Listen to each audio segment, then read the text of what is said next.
La Trinchera de Llamas, con Manuel Llamas. Muy buenos días y bienvenidos a La Trinchera en la mañana de este domingo 21 de abril de 2024. Son las 8:17, 7:17 en Canarias. Y antes de comenzar a repasar las principales noticias, os recordamos que nos gusta escuchar vuestras opiniones. Vuestras opiniones son fundamentales. Vosotros sois la esencia de este programa. Hoy preguntamos quién creéis que va a gobernar en el País Vasco. Podéis participar a través del número de WhatsApp al que nos podéis enviar vuestras notas de audio. En nuestro espacio de tertulia iremos escuchando vuestras opiniones. El teléfono es el 689 33 74 44, 689 33 74 44. Además, también podéis opinar y contactar con nosotros a través de nuestra cuenta de Twitter, @trincherallamas. Ahora sí, vamos a repasar la actualidad de esta semana con Javier García. ¿Qué tal, Javier? Muy buenos días. ¿Qué tal? Buenos días, Manuel. A las 9 en punto de la mañana se van a abrir los colegios electorales para dar comienzo a esta jornada crucial en el País Vasco y cerrarán sus puertas a las 8 de la tarde. Se han habilitado 2.695 mesas distribuidas en 724 locales. De los 1.795.206 electores vascos habilitados para votar, la mayoría reside en el País Vasco, mientras que 82.882 residen en el extranjero y están inscritos en el censo electoral de residentes ausentes.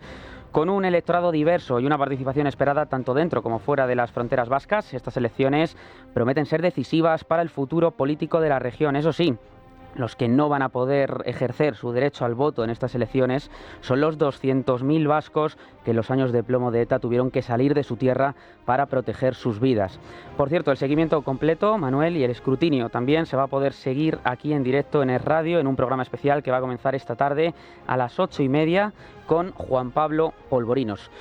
Y este viernes fue el cierre de campaña. El PNV reduce las elecciones a elegir entre su formación y la izquierda abertzale. Su candidato es Imanol Pradales. Es el momento de la verdad. Necesitamos una mayoría fuerte para un gobierno fuerte, para no ir hacia atrás, para no poner en riesgo todo lo que hemos construido, para soñar un futuro sin límites. En el fin de la campaña, Pedro Sánchez acudió a Euskadi para apoyar a su candidato Eneko Andueza y pidió el voto para garantizar, dijo, la convivencia y la estabilidad. Frente a la agenda oculta de otros, como bien decía Eneko, habéis dado la cara, habéis sido transparentes, sabéis lo que proponéis y la gente conoce perfectamente lo que proponéis para Euskadi. Y frente a los que siempre insultan, habéis puesto encima de la mesa soluciones a los problemas de los vascos y las vascas. Vox ha celebrado también su último mitin de campaña, en este caso lo ha hecho en la Plaza de los Fueros de Vitoria. Santiago Abascal, presidente del partido. La unidad nacional y la propia identidad de los vascos está en jaque además por la debilidad de los partidos nacionales. Hemos escuchado al señor candidato del Partido Popular decir: Euskadi es un gran país. Hombre, no. Es mucho más importante que un paisito ridículo, que una nacioncita de campanario. El País Vasco es una región de España, que es una patria grande.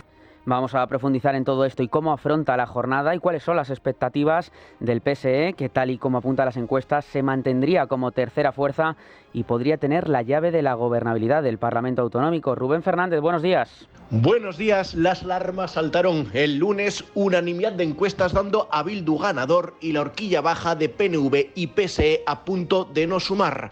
Cuidado, dijeron en Ferraz, ante un posible pacto de nacionalistas con Bildu. Desde ese momento toca sacar el pasado de Batasuna y amplificar ahora declaraciones sobre ETA que siempre han ido en esa línea, pero que hasta este momento se estaban obviando. Los socialistas no ocultan que quieren reeditar el gobierno vasco con el PNV, pero esta vez con Andueza como vicelendakari para dar también estabilidad a Sánchez en Madrid. El objetivo es mantener los 10 escaños actuales que creen asentados o incluso conseguir uno más por la caída de Podemos y su división con Sumar, aunque es cierto que consideran que la mayoría de estos votos se están yendo a Bildu. Esto mientras tratan de aislar sus pactos con el partido Otegi en Pamplona, vuelven a justificar la moción de censura a la alcaldesa Ibarrola de UPN por la parálisis que dicen que había en la capital navarra, pero no es el único acuerdo. Reconocen que en política social y municipal sí hay puntos de unión con los de Otegi, pero solo la comunidad foral, porque en el País Vasco el socio prioritario seguirá siendo el PNV. Gracias, Rubén. Y como cuarta fuerza, por detrás de Bildu, PNV y PSE, y por delante de Vox, estaría el Partido Popular, que según las encuestas podría sumar un escaño, pasando de 6 a 7. Vamos a ver ¿Cómo han afrontado los populares estos últimos días de campaña y cuáles son sus expectativas en este día? Maite Loureiro, buenos días. Buenos días. El PP ha aparcado la agenda social en la recta final de las Vascas para reivindicar la memoria frente a Bildu y el PNV después de una campaña centrada en un primer momento sobre todo en las propuestas de carácter más económico. Sin embargo, el ascenso de los proetarras y el posible voto útil hacia los nacionalistas vascos ha forzado un cambio de guión patente sobre todo en la última jornada de campaña, en la que Alberto Núñez Feijóo y su candidato Javier de Andrés han recordado que Esta es la segunda campaña a las elecciones vascas en la que los compañeros del Partido Popular no necesitan escolta. Y yo le quiero agradecer todos los años en los que han hecho campañas municipales, autonómicas y generales con escolta. Recuerdo muy bien cuando fui presidente de Correos que cuando venía al País Vasco me ponían escolta. Y me parece que un pueblo que mantiene su memoria viva es un pueblo que sabe hacia dónde tiene que ir. Se le puede otorgar poder a alguien que va a seguir una senda que no es la que han querido dar protagonismo durante la campaña y luego tengamos un verdadero lío, porque todos sabemos a lo que conduce cuando el Partido Nacionalista Vasco se junta con la izquierda abertzale. Lo hizo con el proyecto de Lizarra y lo puede volver a hacer ahora porque el PNV no ha dicho que no vaya a hacer un acuerdo, particularmente en materia de autogobierno con Bildu. El PP aspira a consolidar los 6 escaños que obtuvieron en las últimas autonómicas a las que concurrieron con Ciudadanos y hacerlo esta vez en solitario, pudiendo mejorar algo en el número de votos y quizás sumar 1 o 2 escaños más para influir en el endiablado escenario que se presenta tras los comicios con posibles pactos cruzados entre los separatistas y el PSE. Gracias, Maite. Y quienes se enfrentan a una prueba de fuego son Sumar y Podemos. Leticia Barquín, buenos días. Buenos días. Este domingo la coalición que lidera la vicepresidenta segunda Yolanda Díaz se enfrenta a unos comicios muy poco favorables. En el mejor de los casos, Sumar obtendría 2 escaños en el Parlamento Vasco. Las pésimas previsiones podrían ser la razón por la que la líder de Sumar no se ha implicado en estos comicios, siendo la única en no asistir al acto de cierre de campaña. Ante el miedo de que vuelva a repetirse un escenario parecido al vivido en Las Gallegas el pasado febrero, el portavoz nacional de Sumar, Ernest Urtasun, ha hecho un llamamiento a la no dispersión del voto de la izquierda transformadora en Euskadi. Hay que concentrar el voto en Sumar para que la izquierda transformadora tenga toda la fuerza en el próximo Parlamento Vasco. Y es que el divorcio entre Podemos y Sumar podría ocasionar, como en ocasiones anteriores, que ambas formaciones no logren representación, lejos de los 11 escaños que obtuvieron los morados en 2016 y los 6 en 2020. Entrar en este Parlamento autonómico supondría una victoria para Yolanda Díaz, no solo por sus continuados batacazos, sino por su pugna con Podemos justo antes de las elecciones catalanas y europeas. En Andalucía también en 2022 Díaz apostó por tener más presencia en mítines multitudinarios, aunque su tirón quedaba en duda apenas 3 semanas antes de que lanzara oficialmente su famoso proceso de escucha que desembocaría en Sumar. Estoy dispuesta a dar un paso para ganar España, pero yo os pregunto ahora, ¿estáis dispuestas vosotras a pelear por Andalucía? Por Andalucía solo logró el 7,68% de los votos, una cifra muy baja, aunque muy superior al golpe sufrido en Galicia cuando el batacazo se tradujo en solo el 1,9% de los votos. Yolanda Díaz tardó 3 días en romper su silencio. Más que nunca se necesita sumar y organización. Después de un rodaje de poco más de un año, desde la puesta de largo de Magariños, Yolanda Díaz deja un balance carente de resultado, una situación que parece que no vaya a cambiar este domingo en el País Vasco. Gracias, Leticia. Unas elecciones que podrían dar un giro de 180 grados a la formación parlamentaria en el País Vasco y que, según las encuestas, podrían suponer un cambio de gobierno. Ignacio Bravo, buenos días. Buenos días. Actualmente el PNV gobierna con el apoyo del Partido Socialista en el País Vasco gracias a la suma de 41 escaños de ambas fuerzas, superando con creces los 38 necesarios para obtener la mayoría. En las pasadas elecciones, en 2020, Bildu no pudo superar los 21 escaños que ostenta actualmente, aunque ahora las encuestas auguran un futuro mucho más prometedor para los de Otegi. Si nos fijamos en las encuestas, la clave no está solo en quién ganará las elecciones, sino en a quién apoyará el Partido Socialista. En su mano está revalidar gobierno junto al PNV, ya que según las últimas estimaciones, juntos sumarían exactamente los 38 escaños necesarios para liderar el Parlamento Vasco. Pero los de Imanol Pradales no se terminan de fiar de Pedro Sánchez, cosa lógica por otro lado, ya que también existe la posibilidad de que los socialistas pacten con Bildu, como ya hicieron en el Gobierno Nacional o en el Ayuntamiento de Pamplona. En los últimos días se ha abierto otra posible vía de gobierno, aunque esta también dependería del Partido Socialista, ya que desde el Partido Popular se han ofrecido a apoyar la posible candidatura de PNV y PSOE si necesitaran de los votos de los de Javier de Andrés para evitar el gobierno de Bildu, una propuesta que no ha sentado nada bien. El Partido Popular ha dicho una cosa y la contraria. Ha dicho, por ejemplo, que votar al PNV es votar a Bildu en diferido. Sin embargo, ha dicho también que ofrece los votos para una investidura del PNV si es necesario. Entonces tenemos que entender que votar al Partido Popular es votar a Bildu en diferido. Escuchábamos a Santiago Abascal, líder de Vox. Estos precisamente seguirán luchando para mantener el escaño conseguido en 2020 y que, según algunas encuestas, podrían revalidar. ¿Bildu o PNV? ¿PNV o Bildu? Este es el gran dilema al que se enfrenta el Partido Socialista. Lo hemos visto estos últimos días. El ascenso en las encuestas de Bildu ha puesto muy nerviosos a los de Ferraz. Y no es de extrañar. Su apuesta, su aliado y socio número 1 para gobernar en el País Vasco, siguen siendo los PNVistas. Sigue siendo el PNV, no en vano. El PNV fue el artífice de que Pedro Sánchez llegase a la Moncloa con esa moción de censura.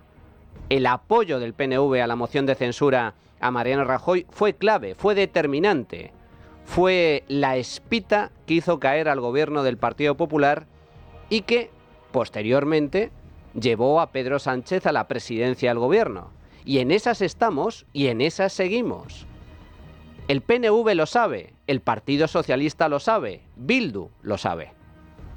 Y es posible que por primera vez en la historia Bildu, la izquierda abertzale, gane las elecciones en el País Vasco. A nivel autonómico. Ya es la fuerza mayoritaria. Ganó las elecciones municipales. Sacó más votos que el PNV en las pasadas elecciones generales de julio del año 2023. Y ahora están a punto de ganar las elecciones. Y esto, pues, pone en una situación algo comprometida a Pedro Sánchez. Porque claro, si gana Bildu, la gran pregunta, la gran cuestión es, ¿querrá gobernar Bildu el País Vasco con el apoyo de su socio socialista? El PSOE es muy consciente de que si juega esa carta, Pedro Sánchez tiene los días contados en Moncloa. El PNV no se lo va a permitir, no se lo perdonaría. Tumbaría a Pedro Sánchez. Por lo tanto, en esas estamos. ¿Pero Bildu renunciará al gobierno vasco a cambio de que siga gobernando el PNV? ¿Bildu renunciaría a lo que tanto ha ansiado? Después de tantos años de actividad política, después de tantos vaivenes y tantos cambios de marca, después de que sus predecesores fueran ilegalizados por pertenencia a banda armada, ¿va a renunciar a dejar de gobernar o a no gobernar en el País Vasco? ¿Va a renunciar a gobernar en el País Vasco? ¿Eso es lo que está dispuesto Bildu? ¿A cambio de qué? Esa es la gran pregunta. La segunda gran pregunta, ¿a cambio de qué? ¿Qué estaría dispuesto a conceder Pedro Sánchez con tal de que Otegi dé un paso atrás y el PNV se siga manteniendo al frente del gobierno foral? Bueno, pues todo esto se va a dilucidar hoy en las urnas. Veremos cuáles son los resultados. Lo que está claro es que ya sea el PNV o ya sea Bildu, van a necesitar apoyo de un tercero para poder gobernar. Y en este caso, la posición del Partido Socialista Vasco, la posición de Pedro Sánchez, va a ser absolutamente determinante. De ello, no solo va a depender el gobierno vasco, también el gobierno de España. Y los partidos políticos, Manuel, no tienen tiempo para descansar porque ya el próximo viernes comienza la campaña electoral en Cataluña el día 26 y donde los temas de debate para estas elecciones son los que les interesan a los separatistas, como la amnistía o el referéndum ilegal, lejos de uno de los graves problemas que atraviesa la comunidad, como es, por ejemplo, el agua, como es la sequía. El prófugo y candidato de Junts para las elecciones del próximo 12 de mayo, Carles Puigdemont, ha asegurado este viernes tener bien cogido al Estado y ha reivindicado la necesidad de que Cataluña plante y se haga respetar ante el gobierno de Pedro Sánchez para conseguir más cesiones después de pactar con el Partido Socialista la ley de amnistía. Para Puigdemont, si ya es el próximo presidente de la Generalitat, seguirá siendo un chollo ser ciudadano de Madrid porque considera que los catalanes seguirán pagando lo que a su juicio es un exceso de inversiones en la capital. Está en condiciones de plantearse en Madrid y votar que no a unos presupuestos que perpetúan que el dinero de los catalanes vaya a engordar los bolsillos de los de Madrid. Deixin d'anar a engruixir les butxaques dels de Madrid Me gustaría mucho oír su respuesta, porque nosotros, ya la avanzamos, no votaremos unos presupuestos generales del Estado que perpetúan esta gravísima injusticia. Puigdemont habla de Madrid y la alcaldesa en funciones hasta que vuelva a Almeida es Inmaculada Sanz, que no se ha quedado en silencio precisamente. Que venga el señor prófugo de la justicia que se escapó en un maletero de España a decir que Madrid tiene algún tipo de privilegio frente a Cataluña, cuando lo que está planteando es precisamente romper la igualdad de los españoles para tener exclusivamente privilegios. Y además tener privilegios para unos señores que han sido catalogados como delincuentes en este ámbito, pues creo que es una broma de mal gusto.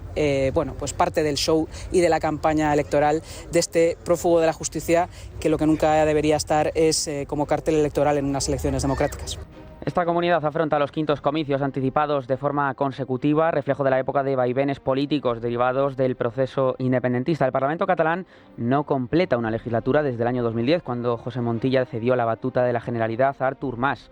Además, PSC y Junts disparan un 25% del gasto de su campaña electoral para estas elecciones. Los socialistas invertirán 2,5 millones aproximadamente por los dos del partido de Puigdemont. Esquerra, con 1,7 millones, contiene el desembolso. Mientras tanto, Manuel, otra información de esta semana. Este martes, la Fiscalía del Tribunal de Cuentas ha solicitado que 35 exaltos cargos de la Generalidad, entre los que están el expresidente Carles Puigdemont y Artur Mas y el expresidente Oriol Junqueras, paguen 3,1 millones de euros por el dinero público desviado para la organización del referéndum ilegal del 1 de octubre y la promoción exterior del proceso. Bueno, esto es lo que realmente les aterra a los independentistas, a los procesados, a los condenados por el golpe de Estado, como consecuencia de ese referéndum ilegal que se tuvo lugar en el año 2017. Les aterra que tengan que pagar y que les embarguen todos los bienes, incluso más allá de las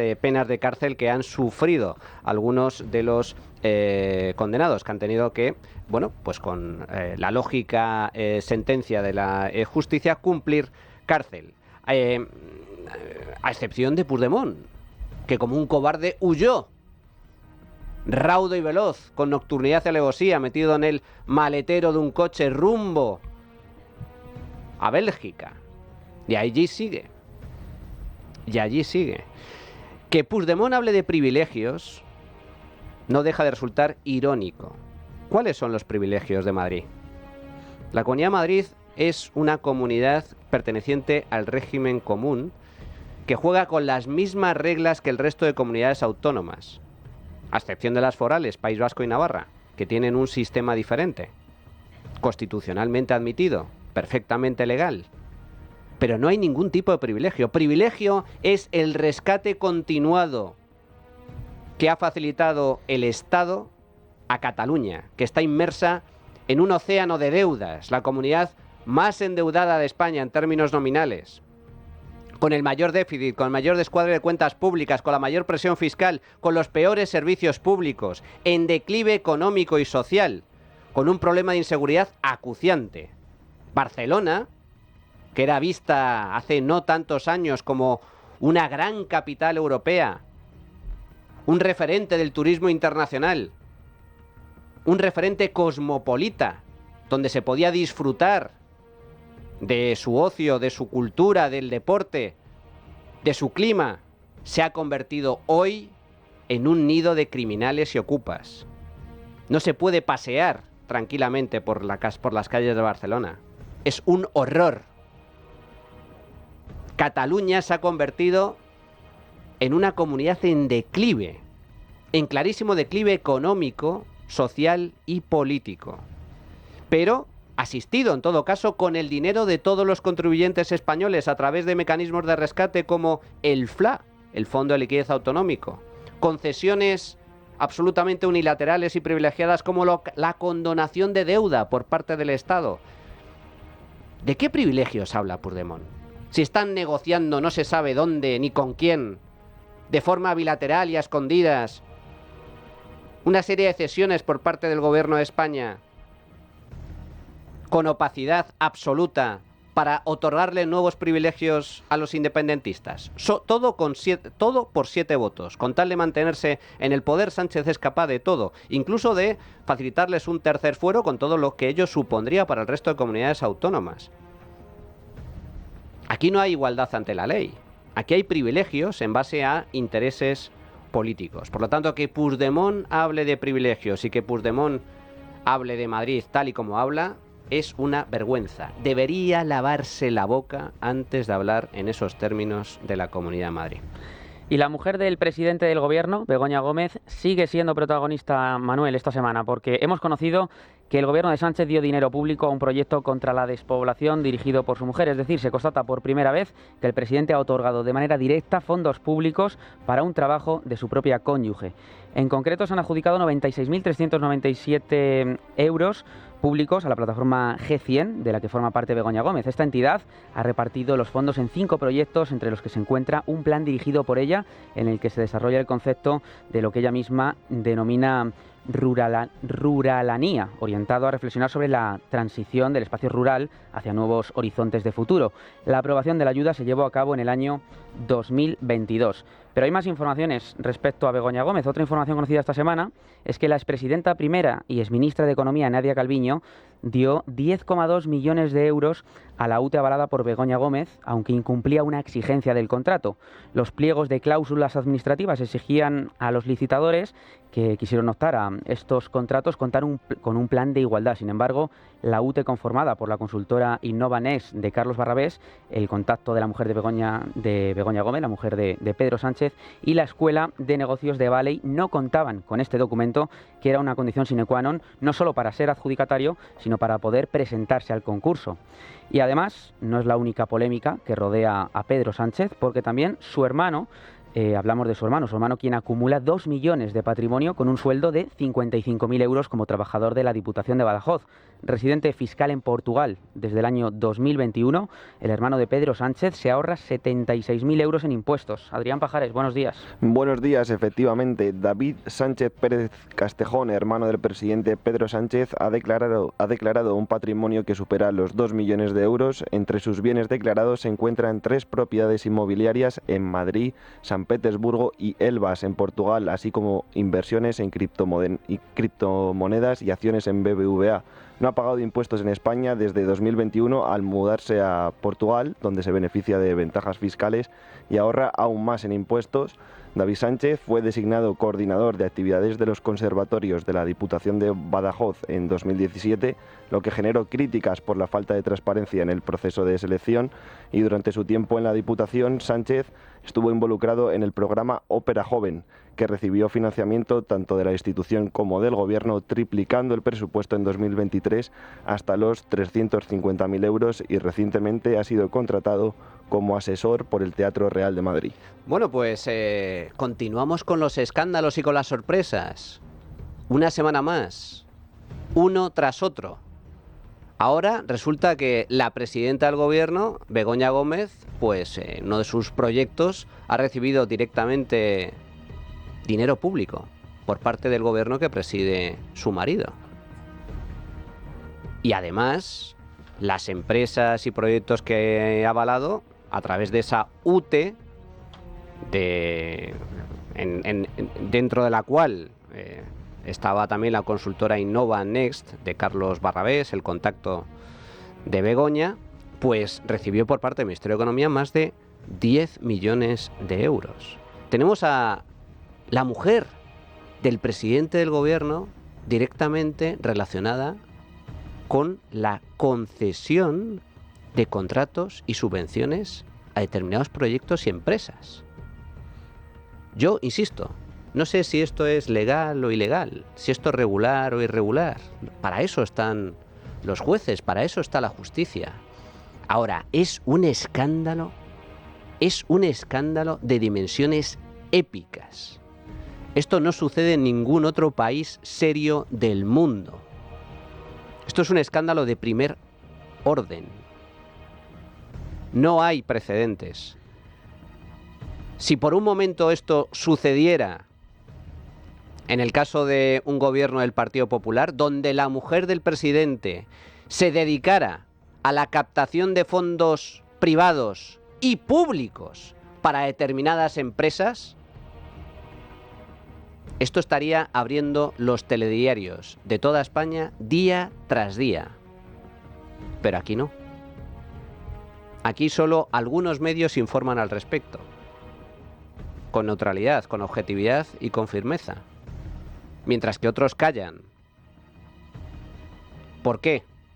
Bueno, este gobierno se ha cuidado mucho durante los últimos años de regar convenientemente a sus voceros mediáticos y de controlar muy de cerca, con también directrices explícitas y expresas, los medios de comunicación públicos, como es el caso de Radio Televisión Española. Bueno, pues en esas estamos y en esas seguimos, y ahora nos levantamos con el caso del hermano, el hermanísimo de Pedro Sánchez, que trabaja en la Diputación de Badajoz, cuya contratación ya levantó revuelo en su día, y que además, bueno, bien, trabaja en la Diputación de Badajoz, pero teletrabaja desde Portugal, donde se pagan muchos menos impuestos. ¿Os acordáis de toda la que se levantó, de toda la que se originó con la salida de determinados youtubers de España, que se fueron a Andorra debido a la brutal fiscalidad que pagan en este país y a la vergonzosa persecución fiscal por parte de la agencia tributaria? ¿Cómo reaccionó el gobierno y cómo reaccionaron sus socios?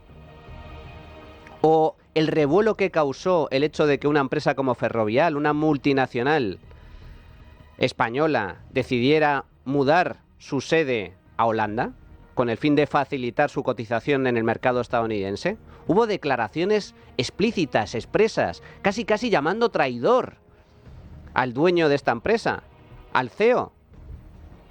Y ya no digamos los insultos que recibieron los youtubers, que se fueron libremente a Andorra porque les dio la gana y porque pueden hacerlo. Esta doble vara de medir es vergonzosa, es deleznable, pero es muy típica de la izquierda. Resulta que el hermano del presidente se está ahorrando un pastizal en Portugal, donde la fiscalidad es mucho más baja, teletrabajando para la Diputación de Badajoz y con un patrimonio, oye, bastante abultado. Bien, estas son las incongruencias de nuestra izquierda patria. Y la agencia tributaria pedirá que la Tesorería del Estado devuelva a la pareja de la presidenta de la Comunidad de Madrid, Isabel Díaz Ayuso, la cantidad de 552.000 euros. La Fiscalía podría anular el juicio si se adviene al acuerdo que propone Alberto González Amador, por el cual debería pagar 340.000 euros. ¿Cómo ven esto desde la Comunidad de Madrid? Jesús Sánchez, buenos días. Desde la Comunidad de Madrid siguen tranquilos con el transcurso de la polémica que afecta a la pareja de Isabel Díaz Ayuso, más si cabe después de trasladar que la agencia tributaria devolverá al novio de la presidenta más de 550.000 euros tras pagar 629.000 por sociedades en 2022, lo que demuestra que... 1, que yo no mentí. 2, que tenía razón. Y 3, que todo lo que está pasando obedece a una cacería política. Y como estaba previsto en el guión, el pleno de la Asamblea volvió a estar marcado por este asunto. La presidenta madrileña se creció en la sesión de control y acusó al PSOE de dedicarse a chapotear en el barro. Usted no gobierna porque está en sus cosas y ha decidido que el presunto delito fiscal de su pareja sea un problema de la presidencia. Yo sé que usted no tiene ni altura ni valor político para juzgarme como política y siempre tiene que ir a mi esfera personal porque todo esto se le queda muy pequeño. Nunca ha tenido más valor y solo vive embarrando el terreno. Solo vive chapoteando y hundiéndose en ese barro. Así contestaba Ayuso al portavoz Juan Lobato. En definitiva, fuentes del gobierno regional señalan que el resultado final de la cacería política contra Alberto González Amador supone un saldo positivo de más de 200.000 euros a favor del empresario. Gracias, Jesús. Todo ello mientras el fiscal general del Estado, Álvaro García Ortiz, ha asumido este lunes la responsabilidad de la nota de prensa que emitió la Fiscalía de Madrid sobre el caso de la pareja de la presidenta Isabel Díaz Ayuso. Asumo la responsabilidad última de esa nota de prensa. No voy a tolerar que ningún fiscal tenga que soportar las consecuencias del funcionamiento transparente de esta institución. No pienso consentir que la fiscal jefa de Madrid o el fiscal encargado del caso sean perturbados por ejercitar la acción penal ante la posible comisión de hechos de naturaleza delictiva. En consecuencia, sirva esta declaración institucional como respaldo a los compañeros de la Fiscalía Provincial de Madrid, que no han hecho sino cumplir un deber de informar verazmente a la ciudadanía con absoluta transparencia. Y mientras, la ministra de Hacienda, María Jesús Montero, ha criticado el ventajismo que supone que una institución como la Comunidad de Madrid pueda ofrecer datos de contribuyentes, pero al tiempo se le exija a Hacienda que respete la confidencialidad sobre casos particulares. indefensión a la hora de poder hablar, porque ellos parece que manejan datos tributarios de contribuyentes que los demás pues no tenemos ni los datos tributarios ni podemos hablar de esos contribuyentes, y creo que es un ventajismo. Esto dice ahora Montero, pero hace unos días sí filtraba datos, horas antes incluso de que los publicara la prensa. Que la presidenta de la Comunidad de Madrid dé explicaciones y actúe con absoluta transparencia respecto a si efectivamente, como se ha publicado en los medios de comunicación, está viviendo en un piso que se pagó con fraude a la hacienda pública y que se pagó con las comisiones respecto a las mascarillas en la peor situación de pandemia que tuvo este país.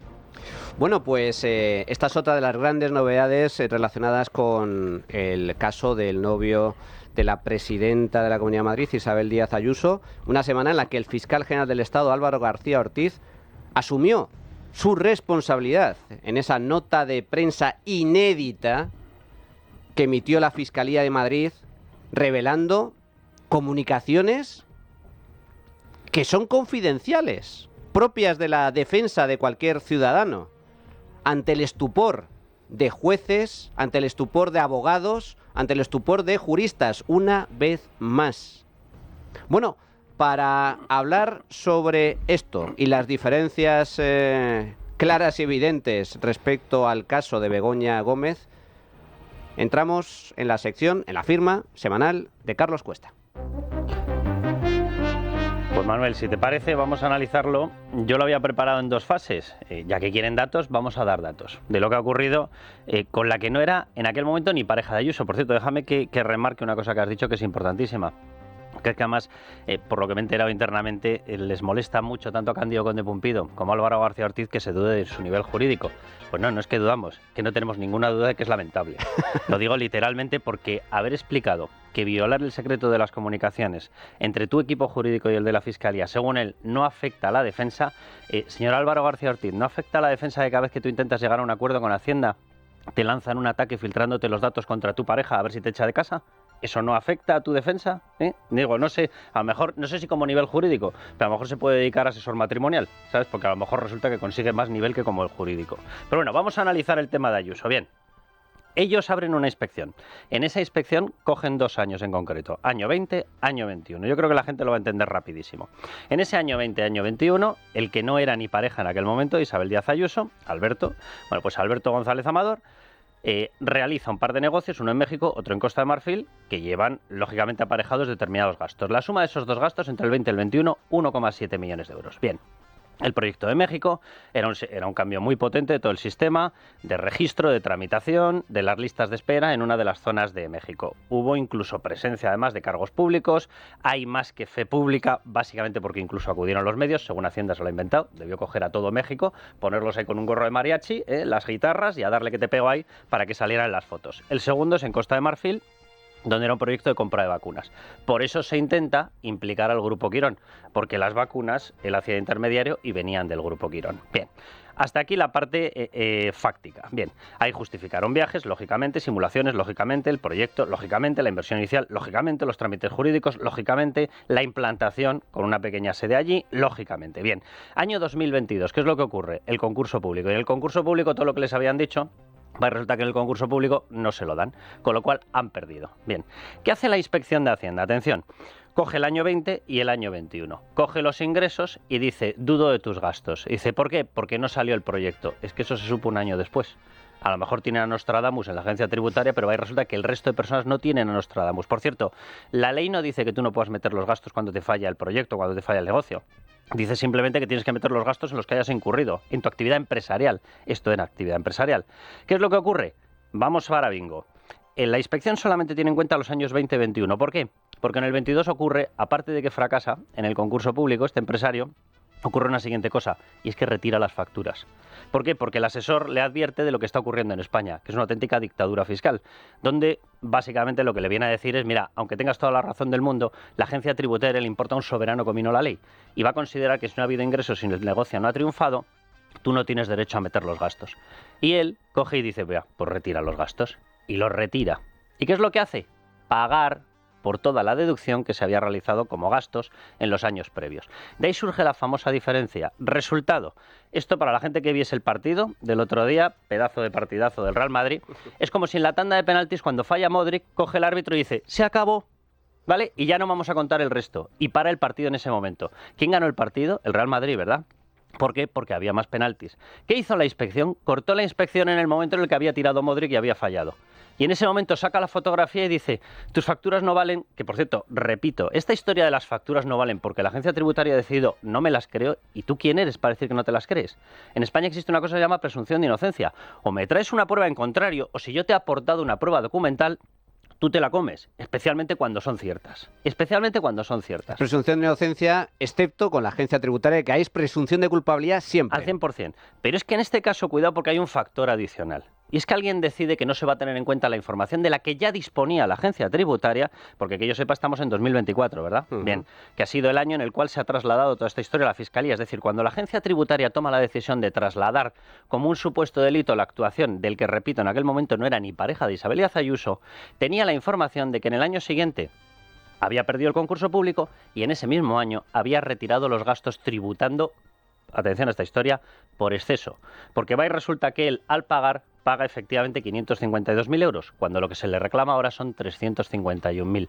Por eso, la agencia tributaria ha tenido que pedir a la tesorería y decir, oiga, si lo vamos a intentar empurar por 351.000, no puedo haberle cobrado 552.000 por el mismo concepto. Evidentemente no puedo, así que si no les importa vayan devolviéndoselo, que así de esta manera podemos continuar con el chiringuito que nos hemos montado para atacarle.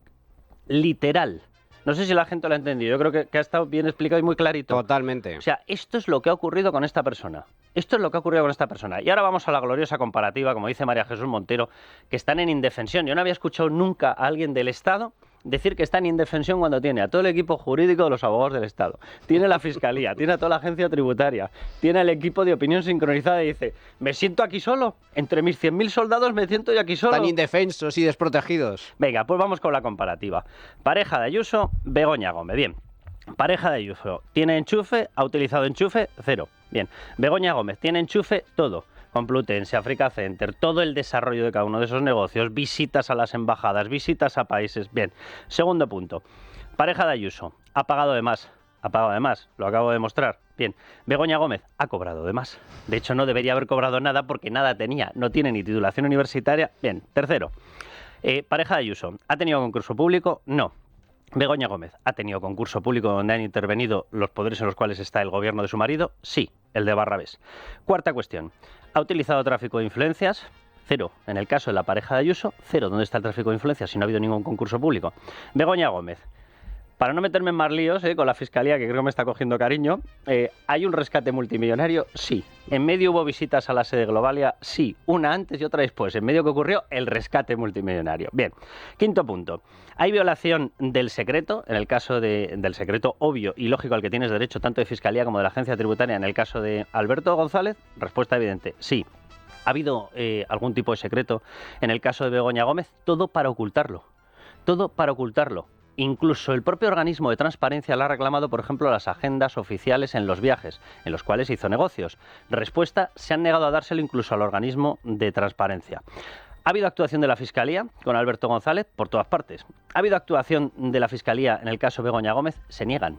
No hay ni una solicitud de nada, ni de proceso, ni de causa, ni de diligencia, ni de investigación, ni de nada. Bien, en el caso, volvemos, de la pareja de Ayuso. ¿Hay gobierno en estos momentos condenándola? Por todas partes. En el caso de Begoña Gómez, ¿hay gobierno condenándola? No, hay gobierno eximiéndola. Han utilizado la Oficina de Conflicto de Intereses, que es un órgano que depende del gobierno, no tiene nada de jurídico, nada de judicial, lo han utilizado para taparlo. Señora María Jesús Montero, si quiere continuamos, pero la próxima vez prepárese un poquito mejor. Hay comparaciones que son odiosas y este es un claro ejemplo. Solo añadir, Carlos, como mera anécdota, es que además los ejercicios en los que actúa la agencia tributaria, año 2020, año 2021, es que ni siquiera era pareja de Isabel Díaz. No lo era. Vamos, yo por lo que les conozco, esa relación yo creo que comienza en el segundo semestre del 21. pero los negocios efectivamente estaban lanzados, de hecho, en el 20. Pero fíjate, yo, más allá de eso, a mí me produce hasta un cierto pudor tener que estar dando este tipo de explicaciones, porque estamos hablando de un negocio privado, de una persona que tiene su vida privada, que no ha intervenido en ningún concurso público, que no ha utilizado de ningún enchufe público, que no ha hecho absolutamente nada que haya entrado en lo público, que no tiene nada que le haya afectado a ella, que se ha comprado una casa porque lleva no sé cuántos años con esta actividad y está teniendo que desnudarse públicamente porque alguien ha decidido desnudarlo a él previamente y públicamente. Ese alguien se llama María Jesús Montero, ese alguien se llama Álvaro García Ortiz. Estamos hablando de la vicepresidenta primera del gobierno, es decir, evidentemente ha recibido la orden de Pedro Sánchez, y la otra persona se llama Álvaro García Ortiz y es el responsable de un ministerio público que debería estar sirviendo al mejor sentido de la ley a todos nosotros. En definitiva, una cortina de humo para tapar lo que es el auténtico escándalo que son los negocietes de la mujer del presidente. Dicho lo cual, hacemos una pequeña pausa y regresamos con la tertulia política. La trinchera de Llamas, con Manuel Llamas.